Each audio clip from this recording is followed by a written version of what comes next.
La troisième rencontre annuelle des responsables des services du Trésor public s'est ouverte ce jeudi 18 juin. Pendant 2 jours, les participants examinent les performances de 2025, l'état des réformes en cours et le paiement de la dette intérieure. À 3 jours de la finale de la deuxième édition du Poignet d'acier, organisateurs, partenaires et athlètes ont présenté les enjeux de la compétition ce mercredi. L'événement consacré au bras de fer sportif confirme son essor et sa popularité croissante au Mali. La première journée de la phase de groupe du Mondial 2026 s'est achevée sur un bilan contrasté pour les sélections africaines. Si certaines ont réussi leur entrée en matière, d'autres ont connu des débuts plus compliqués, laissant entrevoir un parcours encore incertain dans la compétition. Mesdames et messieurs, bonsoir. Très heureuse de vous retrouver. La troisième rencontre annuelle des responsables des services du Trésor public s'est ouverte ce 18 juin pour 2 jours.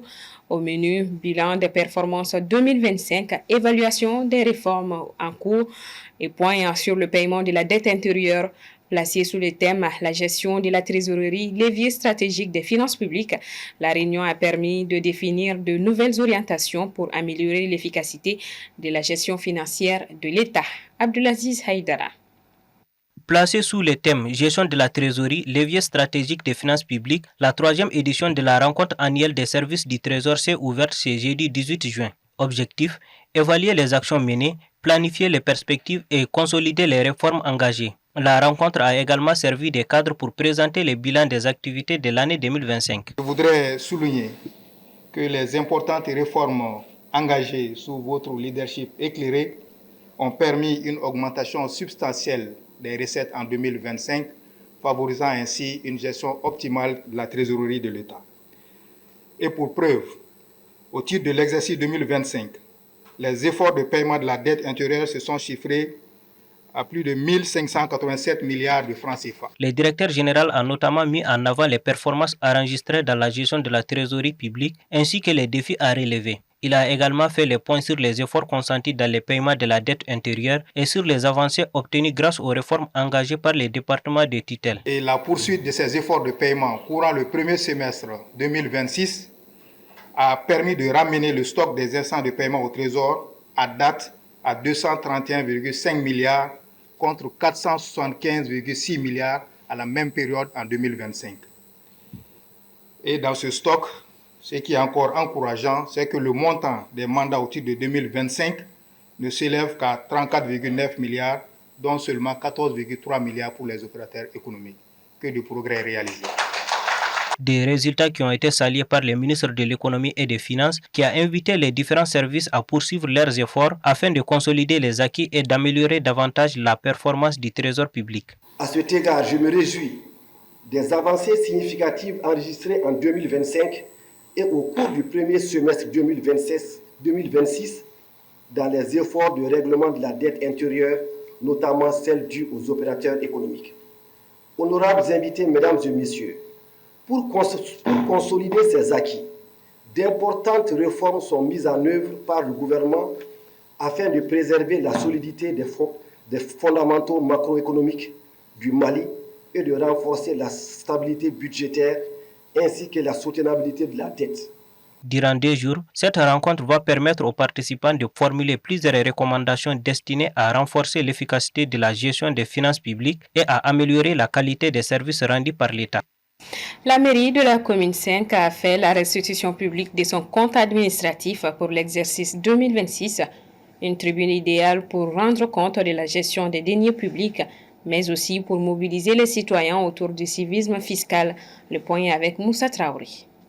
Un devoir de transparence devenu un rendez-vous capital entre les élus et leurs administrés. Face à la communauté de la commune 3, l'équipe municipale s'est prêtée à l'exercice de la restitution publique. Au-delà des chiffres, cette rencontre se veut un puissant levier politique pour inciter les populations à s'acquitter de leurs devoirs civiques afin de soutenir le développement local. Nous sommes retrouvés aujourd'hui pour la restitution publique du compte administratif exercice 2025.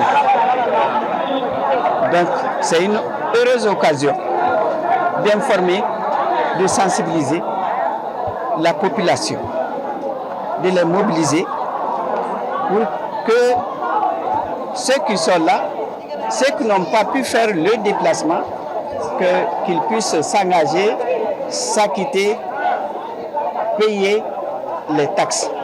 L'exercice est d'autant plus crucial qu'il fonde le contrat de confiance entre la mairie et les contribuables. Pour les services techniques de la municipalité, expliquer l'utilisation de chaque franc collecté est une obligation morale car ce sont les efforts des citoyens qui financent la vie de la commune. La restitution est un des principes clés de la décentralisation aujourd'hui.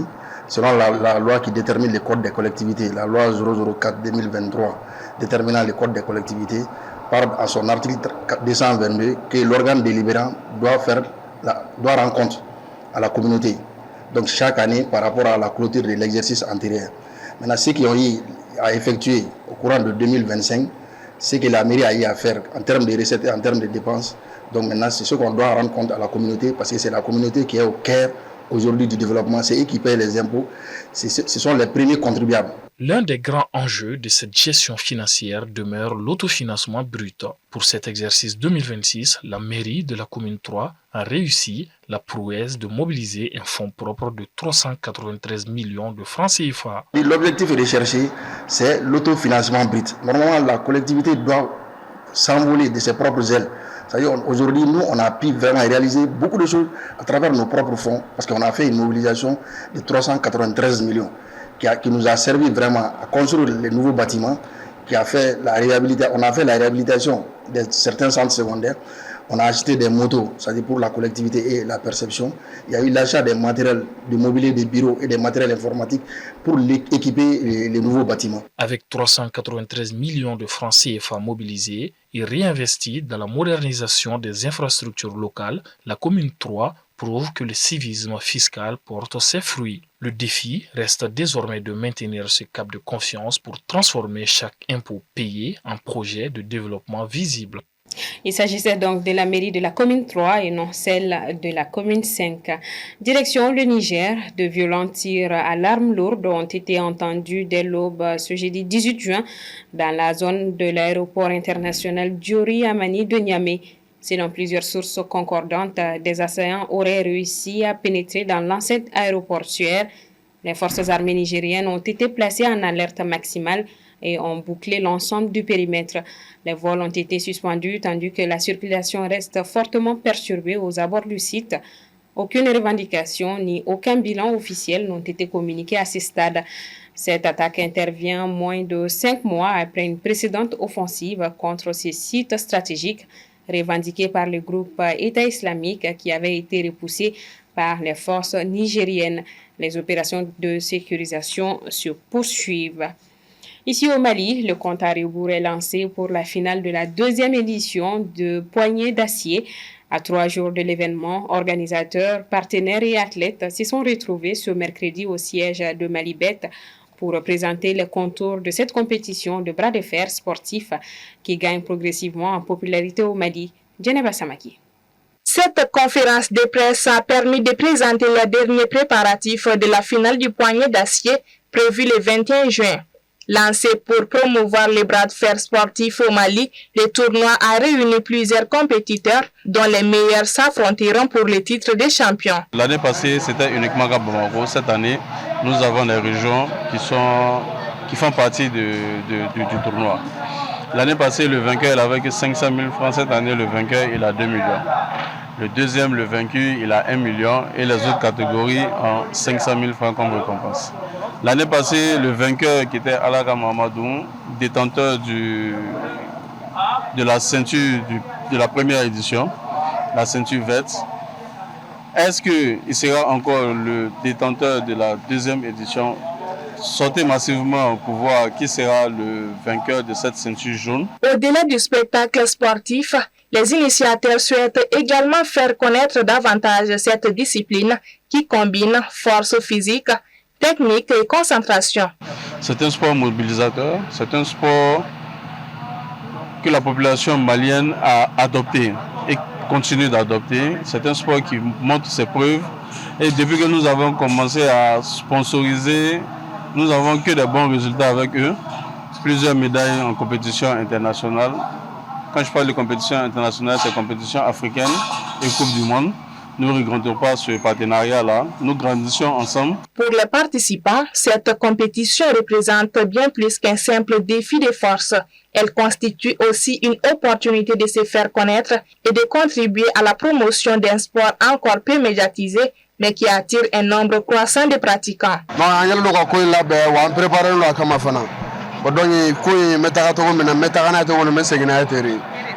Voilà, salon d'avant de volo. On a surprise mais dans blogage sous d'or et drogaira. Mali para faire le logage ou de wolu fana drabana. À travers cette deuxième édition, Poignée d'Acier ambitionne de s'inscrire durablement dans le calendrier sportif national et de contribuer à l'émergence d'une nouvelle génération d'athlètes spécialisés dans les bras de fer sportifs. Les organisateurs annoncent une finale riche en intensité avec plusieurs affiches très attendues. Vivement donc, direction le continent américain pour la Coupe du Monde.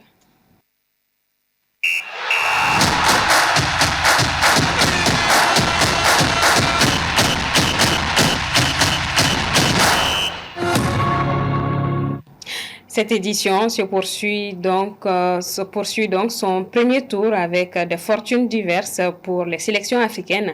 Si la République démocratique du Congo a réussi à accrocher le Portugal, l'un des favoris du tournoi, le Ghana a quant à lui assuré l'essentiel en dominant le Panama. Deux résultats encourageants qui permettent aux représentants africains de rester en course pour une qualification au prochain tour. Le point dans ce commentaire signé Djeneba Samaki. La Coupe du Monde 2026 continue de réserver son lot de surprises. Dans le groupe K, la République démocratique du Congo a créé la sensation en tenant en échec le Portugal, l'un des favoris de la compétition. Opposé à une sélection portugaise riche en talent et réputée pour sa maîtrise technique, les Congolais ont fait preuve d'une grande discipline tactique et d'un remarquable état d'esprit pour arracher un match nul, un but partout. Ces résultats permettent aux Léopards de conserver toutes leurs chances dans la course à la qualification. Solides défensivement et efficaces dans les moments clés, les Congolais envoient un message fort à leurs concurrents du groupe. Ils comptent bien jouer leurs cartes jusqu'au bout. Dans le groupe L, le Ghana a de son côté assuré l'essentiel en s'imposant face au Panama sur la plus petite des marges, 1-0. Une victoire précieuse qui récompense le sérieux et la détermination des Black Stars. Grâce à ces succès, les Ghanéens prennent confiance avant les prochaines échéances et restent pleinement engagés dans la bataille pour les places qualificatives. Entre la résistance héroïque de la RDC face au Portugal et la victoire maîtrisée du Ghana contre le Panama, les représentants africains démontrent une nouvelle fois leur capacité à rivaliser avec les meilleures nations sur la scène mondiale. Aussi, la première journée de la phase de poule du Mondial 2026 s'est achevée hier. Pour les 10 représentants africains engagés dans la compétition, le bilan est mitigé. Début réussi pour les unes, faux pas et regrets pour les autres. Le continent affiche des résultats contrastés. Moussa Traoré. Entrée en matière sur des chapeaux de roue et première douche froide pour le camp africain. Pour les grands chocs de cette entame, le Sénégal n'a pas réussi à imposer son rythme face à la France, s'inclinant 3-1. Même sort difficile pour l'Algérie, balayé 3-0 par l'Argentine, tandis que la Tunisie a lourdement chuté 5-1 face à la Suède et que l'Afrique du Sud a plié 2-0 contre le Mexique. Heureusement, la lumière est venue de l'Afrique de l'Ouest. Opposés au Panama, les Black Stars du Ghana ont fait l'essentiel en s'offrant une victoire précieuse, 1-0. Un exploit réitéré par les éléphants de la Côte d'Ivoire, vainqueurs sur le même score, 1-0 face à l'Équateur. 3 points cruciaux qui lancent idéalement leur aventure. Pour le reste des représentants du continent, la résistance a été héroïque. Le Maroc a arraché un nul mémorable, 1-1 face aux géants brésiliens. Score identique pour l'Égypte face à la Belgique et pour le RD Congo qui a tenu tête au Portugal. Enfin, le Cap-Vert a créé la sensation en neutralisant l'Espagne sur un score vierge de 0 partout. Avec un tableau de marche de 2 victoires, 4 nuls et 4 reverses, les sélections africaines mesurent l'immensité du défi qui les attend. La réaction est attendue dès la deuxième journée, car dans ce mondial à 48 équipes, le moindre faux pas se paiera cash. Et la deuxième journée de la phase de poule a débuté ce jeudi. Dans le groupe A, l'Afrique du Sud a tenu en échec la Tchéquie 1-1. Déjà battu 2-0 par le Mexique en match d'ouverture, les Bafana avec ce 1 point évitent l'élimination dès la deuxième journée. Leur chance de qualification pour le 16e de finale reste toutefois mince. Il faudra absolument battre la Corée du Sud le 25 juin. Cette victoire les ferait monter à 4 points. Et si la Mexique bat à la fois la Tchéquie et la Corée du Sud, l'Afrique du Sud terminerait deuxième de son groupe, synonyme de qualification. Voilà, on termine à présent avec la une de Journal du Mali. Et je vous invite à vous informer. Discours de haine, la parole poison, c'est la une du Journal du Mali cette semaine. Rumeurs, faux documents et vocaux viraux fragilisent les débats publics Mali. À l'occasion de la Journée internationale de lutte contre les discours de haine, le défi est de prévenir ces dérives autant que de les sanctionner. D'autres articles vous sont proposés sur la cyberdéfense avec les données sous verrou, l'agriculture, le pari des intrants ainsi que le mondial 2026 avec déjà des secousses. Le Journal du Mali est gratuit et téléchargeable sur www.journaldumali.com. Bonne lecture à vous, mesdames et messieurs. Merci d'avoir suivi ce 1945. Bonsoir à tous et à demain.